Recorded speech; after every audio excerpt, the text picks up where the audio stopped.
Olá, meu nome é Rodrigo Biondo e eu sou responsável pela assistência técnica e suporte pós-vendas da Vidence Medical. Hoje vamos falar sobre como fazer a correta manutenção do seu Ethereum MX. É muito importante conhecer essas dicas para que você possa utilizar o seu equipamento de forma correta e prolongar a vida útil do aparelho. Neste vídeo você vai aprender sobre todos os cuidados que você deve ter com o Ethereum MX, além de falarmos sobre manutenção preventiva para clientes e distribuidores. Vamos começar?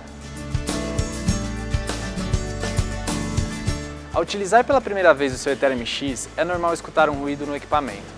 Não se assuste. Isso ocorre pela passagem de ar na bomba até ele ser completamente eliminado da tubulação. Veja qual procedimento que deve ser feito caso apareça a mensagem de Water Flow Failure. Encaixe e rosqueie a conexão dos handpieces. Insira o seu password. Na tela inicial, escolha a opção Service. Em seguida, pressione o botão escoamento e o procedimento está finalizado. Então é isso, espero que você tenha entendido todos os procedimentos e caso ainda tenha alguma dúvida, entre em contato com a gente.